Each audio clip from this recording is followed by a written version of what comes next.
2. Hello, hello, and welcome to Terry Messenger's Genius Zone. And this is the place and the space where we bring powerful information to you, where we bring business owners, leaders, healers, coaches, and those people who are really called to do their magic in the world. And so, as you're listening, just sit back, relax, grab yourself a drink. And with no further ado, I'm going to bring on board a very, very special lady. This lady is a master's. She's been involved in master's level mental health therapy for years. And she's come in onto the online business, and she understands that for every single business to succeed, it all starts here. And in case you're listening to this, it all starts right within you, in your mind, in your body, and your soul. So her motto is, a business is only as strong as the woman who owns it. And I couldn't agree more. So with no further ado, I introduce to you the beautiful Darla Di Aconto. Hello, Darla. Hi, Terry. Thank you. How are you? I'm good, thank you. And whereabouts are you? I'm in Northeast Pennsylvania. Beautiful. You're right over the other side of the world. I love how we can just connect with anyone and everyone around the world. That is just so powerful. So, obviously you were involved in mental health for so long. You must have seen a lot in your time. What inspired you to move from, mental health work into the arena of obviously helping women in business? So, as a mental health therapist, yes, we work a lot with the past, with trauma and healing. And I noticed for me that I was having a hard time seeing the patients I was working with struggle. What I really loved was just seeing them flourish. And as soon as I could get them over some of those obstacles through their trauma and help them recognize what was activating them, they were more aware of their triggers and they were ready to put down the defense mechanisms and make some real changes, some real growth. I just felt so inspired by what I was seeing in front of me. That transformation was incredible. And to recall how they felt and the behaviors they were demonstrating when they first walked through my office, that initial evaluation up to the day of discharge, it is such an incredible transformation. And realizing that goal setting, decision making, I take it in business now as leadership skills, but confidence building, communication skills, watching them develop these skills and apply it to their specific goals, and then go off to create their own dreams and make this life that they could truly love. It was just the most amazing feeling for me. And I had realized that the only thing I don't love about therapy was I was doing it on a one-to-one basis, and I could only help so many people when my time was capped in that way. So by going into the online space and starting a business, I can reach so many more people, specifically women. And the reason my heart is really in it for helping women do this is because as a therapist, I have seen so many women be mistreated, feeling that they cannot leave situations that they really wanted to because they did not have the financial means to do so. So my mission is to help women get to this point where they can create a freedom-based business so that they can have their power back and create this life that they love. I love that. I absolutely love that. And I'm just going to go back a little bit to where you did start. So when people came to see you and you were obviously consulting with them one-on-one, what was the typical problems that these people were facing? What was like the most, if you were looking for a theme, what was the main problems that you were dealing with? If I'm going to just take diagnoses out of it and look at it across the board, as I would call it a core schema, I would say it's a big fear of being yourself, just putting yourself out there unapologetically who you are. I saw a lot of beautiful personalities downplaying themselves, keeping themselves very small because they were afraid of abandonment. They thought if they were themselves, people would no longer like them. Some of them were afraid of success. They knew inside of them they were capable of more, but they were afraid of what that more looked like. So they kept themselves in their comfort zone. So I would just say that confidence to really be their most authentic self. Yeah, it's interesting, because I know when I was in clinic, because before I came in the online space, I had started off as a NLP practitioner, then moved to a trainer, NLP trainer, where I began certifying, and then went into stage presentation, which I absolutely loved. And then I went, probably in 2011, I went over to Sydney and studied to be a clinical hypnotherapist. So predominantly what the model looked like in clinic is people would come to me with problems. They would come to me because they were depressed. They would come to me because they were living in fear. They would come to me because they had some eating disorder, or they were, that have a habit they couldn't break. But no one really, when I look back to where I began, no one ever came in, sat down on the chair and said, "Hey, Terry, I just want to remove all of my limitations, all of my fears, and I just want to soar like an eagle and totally move into my zone of genius so I can be the greatest business person on the planet." The way it looked, and I'm not sure what it was like for you because I'm very interested to know this, is that they'd come in, they'd sit down and they'd say, "I'm depressed." So my immediate answer would be, "Well, pleased to meet you, depressed. I'm Terry." Because, one of the things that people start assuming that they are their parts, Yeah. and, that's a really big thing. So my question to you, Darla, is did they come in with a specific mission, like they wanted to accomplish, or did they come in with the problem? I would say it's a 50-50 split between coming in with the mission of, I want to feel better, but not quite knowing what better would look like for them. And then the other half of that is, I have all of this history and this is what's happened to me, and I don't believe it can get better. And I'm just here to see what you can do to help me, if anything. So something that I often would do is, yes, how you had mentioned that they would identify with their story. And it was all about rewriting that narrative. And I would often tell them, what do you want out of therapy? Let's set goals. And a big goal. I just want to be happy. I want to feel confident. I want better relationships. And I would tell them, okay, so to get what you want, I think this is what you need. As I got to know them better, of course, learned about their core schema and what was activating that. And I would tell them, to get what you want, this is what you need. And I very much apply that to my business success coaching as well, because the online space is selling a lot of, this is what you want, this is what you want. But to get what you want, it takes a lot of inner work to get there. And I don't Yes. quite know if they're addressing that inner work as much as they should or could to truly become the business owner that they are capable of becoming. I couldn't agree with you more. I mean, especially because starting out in the therapy model, what I happen to notice, which is why this podcast is called Terry Messenger's Genius Zone, is, that what would happen in clinic is that they would come in really with their problem. They would come in wanting to get rid of their problem.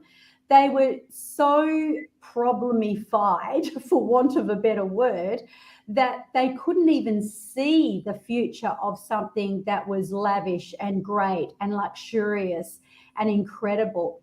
And what I saw over 10 years in clinic, because it was 10 years in clinic and it's 5 years online now. So it's coming up 6 actually. So what I saw over 10 years in clinic is that, we move them fast. I do a lot of the biohacking. I'll go into your process soon, but a lot of the the subconscious work, neuro-linguistic programming, releasing trauma, hypnosis, where it didn't matter whether they were asleep or awake, they would be able to really go directly to that part of their brain where they could make rapid change. And what was happening is it was like they were tapping into their higher frequency. They were tapping into something that was beyond anything they'd ever experienced. So they were like removing the fog, taking away the scales off their eyes, and then they'd come in and see me for their follow-up session, and they'd say something to me usually like, "You're never going to believe this." And usually what would follow is that they would find their aspirations and they would find their voice. They would activate their success. Men would go out and make more money because that was predominantly the masculine energy, and women would find their voice and their confidence and who they were. So that's when I discovered that when people were unleashed, they discovered their God-given calling. And so by the time I came online, it was all about operating within your zone of genius. Now, with that story, what I'm going to ask you now, I'd like to go really deep with you. Like if I look at my beginnings, I came in originally to become a practitioner, to do NLP, not because I thought I was going to turn out to be who I am today, but because I wanted to clear my life. I'd led a life of a lot of self-doubt. I had up and down moments of sadness, and because of the riddling self-doubt that I had no confidence and really shrunk myself quite incredibly and felt helpless, lost, and in that dark space. So for me, I mean, just coming out was just the most incredible thing. That doesn't sound too good, does it? But, I mean, really, it meant that I was kind of lifting the lid off my gold mine. It was lifting the lid. So what inspired you? That would be my question. Like when you became, like going back to the mental health, when you decided, I'm going to study this, what inspired you? So I actually began college as a theater major. So I was not inspired to do mental health. And I often will say that I came into mental health a little bit by accident. I believe it chose me because you have to take all those gen eds, and psychology, intro to psychology was one of my favorite classes. I loved it so much. And then I just wanted to take more of it. And then I had also realized that I can still be involved in theater and major in psychology. And why can't I have both? Being multi-passionate is something that I have always identified as. And sadly, society often will tell us choose one thing. So at that age of 18, I did what everyone does. I chose one thing. And then I realized, no, I need to start with one thing and then master it and then move on and add more. Something. If you had let's just pretend for a moment that you really blew up the theatre side of things, what would have that looked like? I never really thought of it that way. So I did. That's why you're here. So we can really dig deep and find out. If it had your wildest dreams had have evolved out of that, what would have that looked like? Yeah. My goal ultimately was to be more on the business side of things. So I likely would have gone into more of a production and directing side of the theater. I did also have a dance background, a music background, and I was very interested in just getting out there in that business way. I loved writing monologues for people to audition. I enjoyed writing. I would enjoy doing some stage management work, kind of just covering it all a little bit. Wow. This is the part where every coach, I mean, even coaches and healers that have actually been around longer than myself, I go deep because the zone of genius is really my zone of genius, really bringing people out. So, when I look at and listen to your story, what I'm hearing is that for you, if that had have really blown up, you would have been like a producer. You would have Yeah. been like that person writing the actual the scripts, right? And can you see now? This is the part where I'm going to go back to what you just said before, when you said everybody says you've got to do one thing. I don't actually agree with that. And this is primarily why I've asked you this question and why I've wanted to go deep, because there are gold nuggets within what you have displayed, have become part of what, your life, even dance. I came from stage, I did dance, I loved writing stories. So I've got a very similar foundation to you. And if someone had have said, Terry, would you like to be an actress or a life coach? I would have gone actress any day of the week.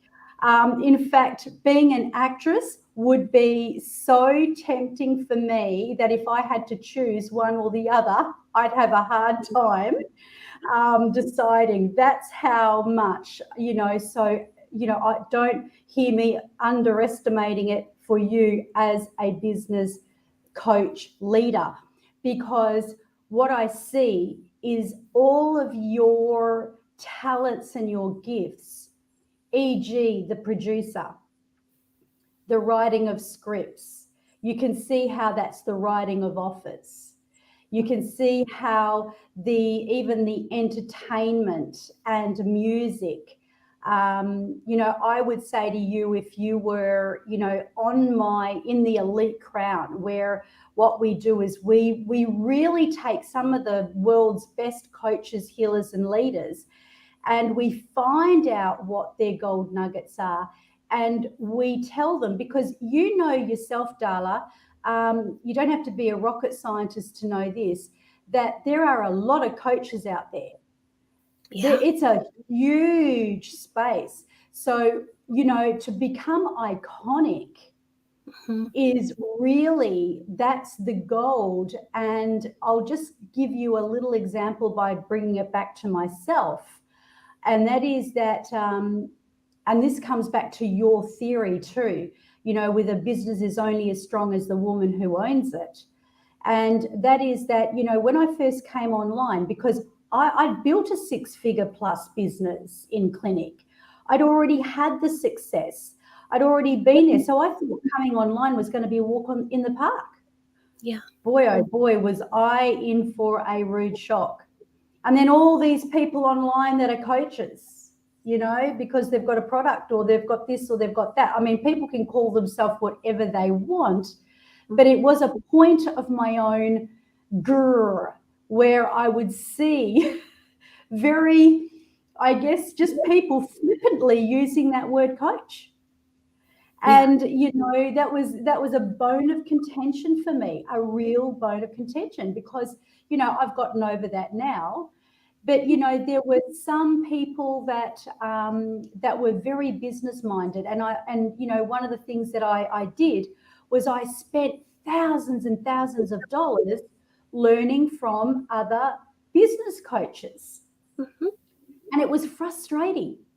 I would be overwhelmed, and and this was what developed my my team, my mission, because it was my anger, my frustration. And look, I'm sorry to say this, but I'm sure you've had these moments, because you have got a lot of credibility and experience behind yourself as a coach. There's a lot of solid work that you've done with people. And, so I'd get these moments where I'd go, I can help people more than that person who's just charged me $30,000 to know how to run a business. I can shift people more than that. And all I'm left with is feeling frustrated. So, this is part of the thing. And a lot of these coaches were saying, you don't have to dance on TikTok. You don't have to do this, you don't have to do that. And they'd sort of tell you what to do and what not to do. Yeah. And what I came to know is that yes, everyone needs a system. You need a system. I Hmm. developed a system. And that system is just that's the invisible structure. But it is the magic of you yourself. And the greatest thing I ever did was I threw out all the templates of going, I've got to do this every day. I've got to post 5 times every day. I've got to send, 5 emails a week. I've got to do this. I've got to do that. And getting so lost in the administration that my magic drowned. So the moment, Darla, I allowed my theatrical part to come out, my acting part to come out, my creative part to come out, and my God-given gift, as you have, to come out, that's when everything changed. Would you be able to just, perhaps I'll give you the stage now, but if you were going to be talking with a woman who really wants to, really take her business to the next level, would you be able to share 3 secrets or 3 recommendations, or it doesn't have to be 3, it can be more or less, guidelines to give to these women that may be listening and will be listening, so that they can really come into their own and build a beautiful business? And I'm going to actually give you the stage. Absolutely. So, what I would tell a woman that is interested in scaling her business is that my framework, it's that 3-piece framework of self, skills, and strategy. So, I would tell her one piece from each. There are multiple pieces in each if you were to do one of my programs. However, with self, I would tell her rediscover and reconnect with your most authentic self. If you're looking to start this business, it's important to get out there and get started. Really getting it started. That's the hardest part because we often like to wait till it's perfect or we have the right idea. So just doing it, taking inspired action. But once she gets out there and then she can self assess a little bit and say, this worked, this didn't, or I enjoyed this and I did not enjoy this. I would say rediscover, do a lot of journaling and inner work and connect with the things that you loved the most. I like to go back to childhood because if you look at what did you love as a child, it's because that is something that deeply connected with you. And that is where my theater part does come into it and dance. I loved it when I was little. And if I know why I loved it, it was because I got to be with all the other kids. It was a lot of fun. And I just got to be me. I got to just run around on stage, especially with improv. That was always a lot of fun. And just be my most authentic self. I got to express myself unapologetically. So when you don't have those boundaries and those limitations with the fear of what is everyone going to think? What are they going to say? You can shine so bright, and that's where your magic is going to come from. We often talk about, the niche and niche down and niche down. And I think if you niche down so much, you're focusing so much on that person you're looking to serve that you're forgetting to also focus on that point of difference that makes you so desirable to that person. They need to be split in half. Yes, you need to niche down and have a specific ICA, but you also need to recognize that point of difference. And that point of difference, in my opinion, as a coach, is one of the most important things that you can establish. So I would really refine her point of difference. I would double check that she's doing the things that are most important to her in her business. She's truly aligned with her mission. We would review core values. Then I would move her into the skills section. And in skills, I cover a lot. But I think if she is a woman who is looking to grow in business and she already has a little bit of a business going and maybe those 5K or less months and she's looking to scale, I would say let's talk about leadership skills. And with the leadership skills, I would tell her building a team and communicating effectively with a team. Because once you get that team on board, you want that system to run like this well-oiled machine. You don't want it to be messy, because that is just going to cause more stress for you. And as my motto is, a business is only as strong as the woman who owns it. If you are feeling stressed, your business is not going to perform at its best. So build a team, refine that team, refine your communication skills. Absolutely self-assess throughout that process, but have your team assess you as well. It's important to remember that just because you are the CEO of your business, you are not the expert at every single thing. Nobody can be, and that is why you hire these professionals. They're the experts in what they do. So listen to them. My belief is a real leader knows when to be quiet and when to listen. So I feel that that is also an essential skill, is the communication piece of leadership. Something else that I would take her through when we get into strategy would be, I would probably touch on both, because I can't pick which one I would think would be more important. So I would talk about systems and workflows, and I would also talk about goal setting and action planning effectively, making sure that we have a burnout proof plan, making sure that along with this plan, we also have a little bit of a backup plan. So if this doesn't happen, what comes next? What do we do? Because we don't want to panic when life happens, as it will, and things don't go exactly as we had planned for. As for the workflows, just as you had mentioned, Terry, about feeling like the admin tasks really starting to weigh on you. And yes, of course, hiring a team could help with that, because someone could take that off of your plate. You still have to oversee everything, and it does get exhausting. So having workflows and systems in place makes a huge difference.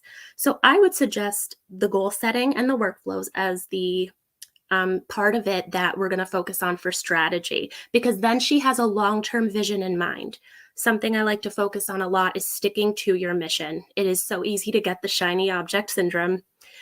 See someone else doing something new and it looks amazing and they're getting great results with it. That's awesome. Wish her well and continue on your path, because if you try to take that and make it your own, you may not be being the most authentic. And if you are, I like to look at it as a road. If you're walking down the road and then you kind of step off to the side here and then get back on the road and then step off to the other side and then get back on the road, you are not going to get to your destination. You're going to wander in circles. And I know that's not the popular thing to hear. I know people don't really like to hear that piece of it.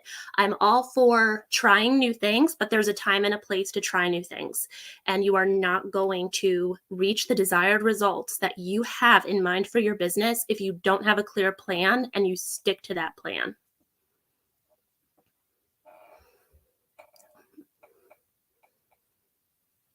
Wow, So I would wow, say that wow. pretty That much was sums up amazing. what I would give as some advice. That was just so amazing. And, you know, I just think that for anybody out there that is listening in, I cannot agree more. And I do love the fact also that you have mentioned that, you know, you've got to listen to your team. You've got to really have those people that you put your trust in, and you've got to trust that they know there's things. If they don't know things better than you about what they're doing, you need to reconsider who's on that team. So the fact is that you want them to know more than you, and you want them to be better than you. So listen. Yeah, communication. And, you know, I always say, you know, like the other day, it's interesting because only about a week ago, somebody asked me the question, Terry, if you could go back, I mean, not 15 years to when I began in as a clinical hypnotherapist and NLP trainer, but if you could start again 5 years ago to where you first came online, what would you do? What would you tell yourself?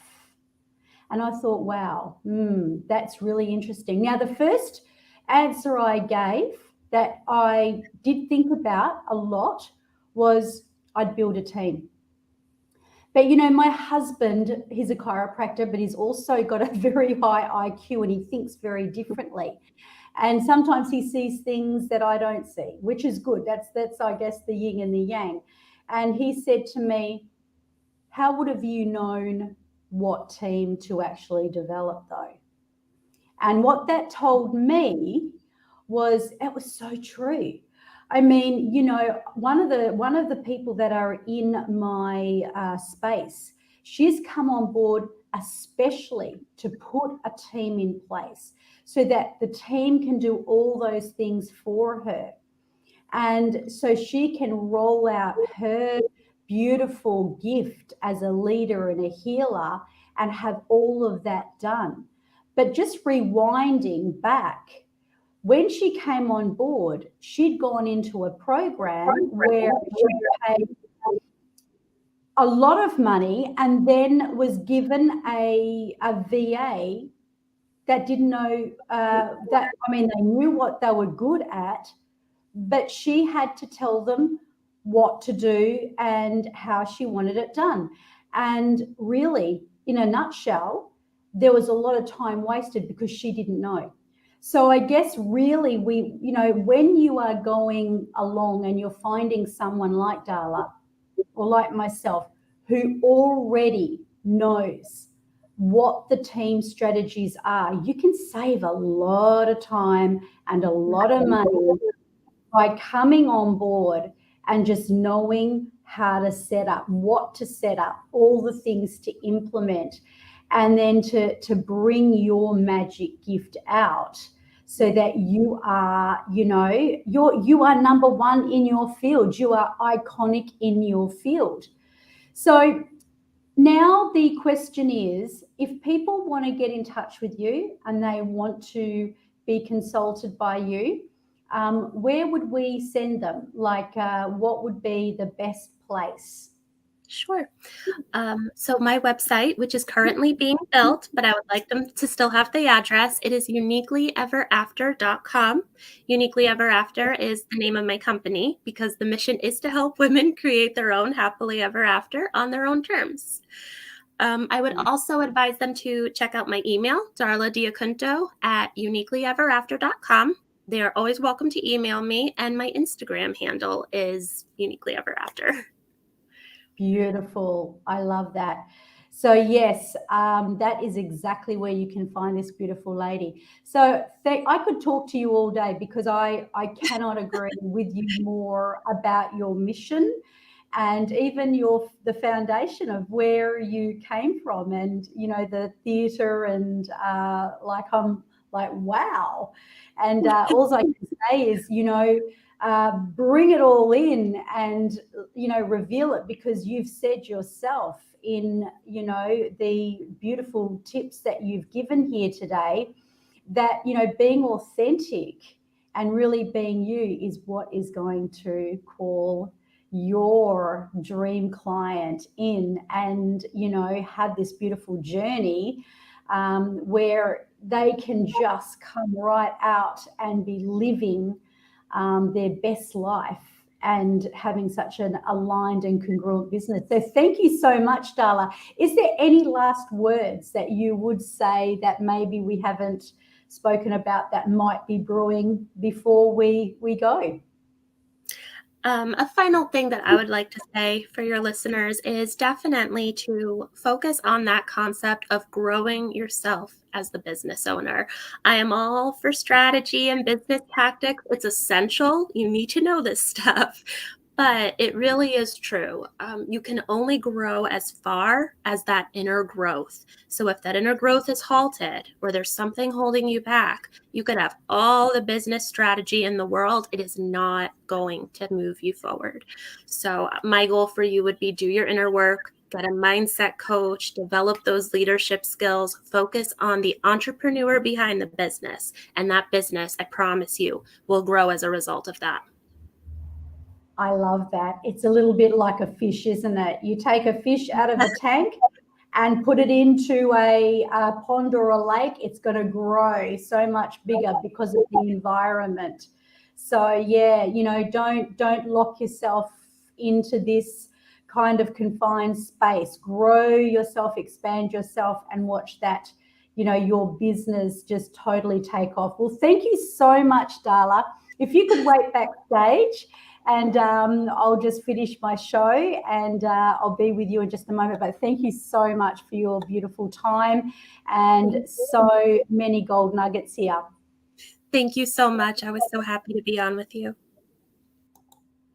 Wow, wow, wow. So now you know where to go. You'll also find the link for Darla. If you're looking at this on my website or on the podcast, you will find Darla's link. So that's it for our show this week. And I would like to say, if you have a zone of genius and you would like to really bring it out and you'd like to share it on the show, why not go over to my website, terrymessenger.com. You can also find it in the bio on the platforms of social media, both Facebook and Instagram. Or maybe you would like to know what your zone of genius is. So you can book that call and I will give you 30 minutes of free gold nuggets. And if you would like to speak here on this show, we would love to spotlight your business. So that's all I've got from now. And until next week, have a great week. See you soon.